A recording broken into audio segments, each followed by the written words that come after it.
순살 감자탕을 만들어 보겠습니다.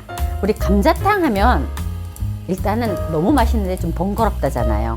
그래서 오늘은 이 순살을 갖고 감자탕을 하는 거예요. 요거는 앞다리살인데 그냥 너무 작게 썰지 말고 큼직큼직하게 써세요. 이렇게 먹기 좋은 크기로 이렇게 냄비나 웍에 넣어주세요. 여기에 고춧가루 이렇게 넣고요.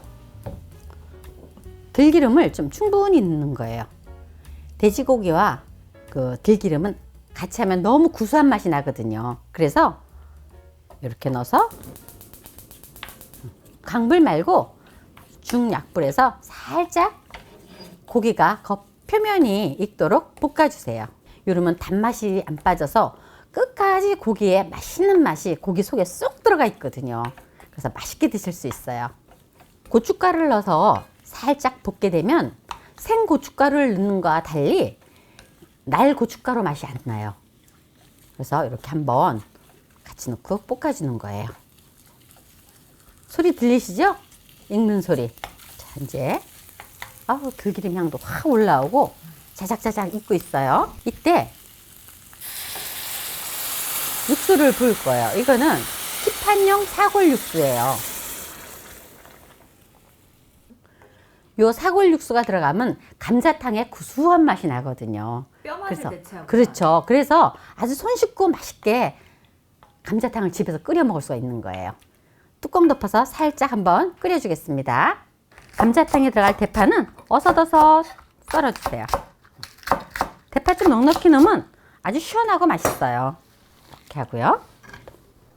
요거는 감자인데요. 감자가 너무 크면 이제 잘 안 익으니까 먹기 좋은 크기로 살짝 반 나눈 다음에 살짝 면을 쳐주세요.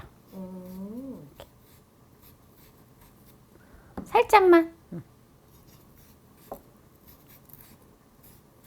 그냥 넣어도 되지만 여기 익으면서 여기가 으깨질 수가 있으니까 그럼 국물이 너무 텁텁해져요. 그래서 살짝 치는 거예요. 이렇게 해서 지금 막 끓고 있죠? 이럴 때 감자를 먼저 넣어요. 그래서 이렇게 감자의 표면이 익을 때까지는 뚜껑을 덮지 말고요. 살짝 표면을 익혀주세요. 이렇게 보면 감자가 하얀 게 약간 노리끼리하게 겉표면이 익었단 말이에요. 살짝.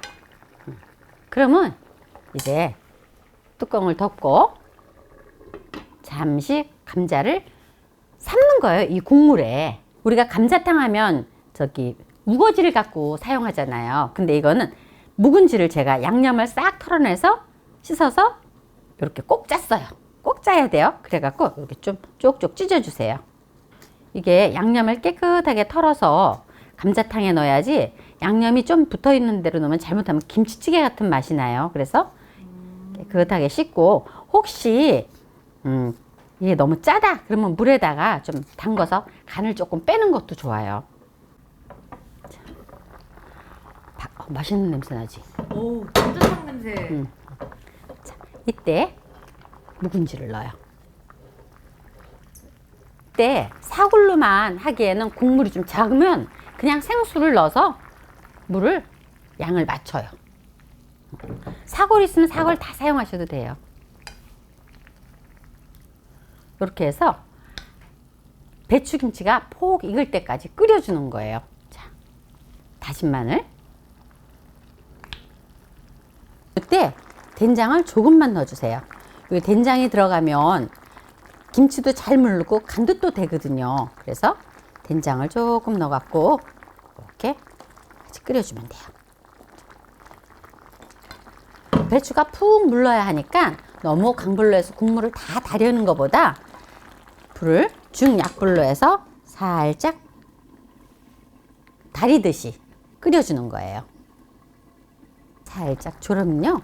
요때 들깨가루를 넣을 거예요. 들깨가루는 취향에 따라서 좋아하시면 좀 넉넉히 넣으셔도 되고요. 나는 그렇게 안 좋아한다면 한 2스푼 정도 하면 딱 맞아요. 너무 이게 또 뻑뻑해도 맛이 덜 하거든요. 그러니까 요 정도 2스푼 정도 넣고요. 대파. 마지막 간은 멸치 액젓이나 국간장이나 소금 이렇게 맞춰주시면 돼요. 새우젓도 괜찮아요. 그런 다음에 팽이버섯은 밑둥을 딱 자르고 여기다가 이렇게 끓을 때 넣으세요. 그 다음에 깻잎도 좀 넣어주세요.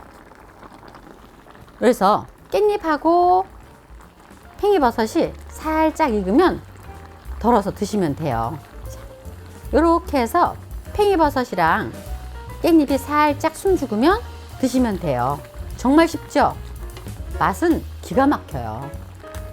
순살 감자탕이 다 완성되었습니다. 간단하고 정말 쉬우니까 맛있게들 만들어 잡수세요. 시청해주셔서 감사합니다.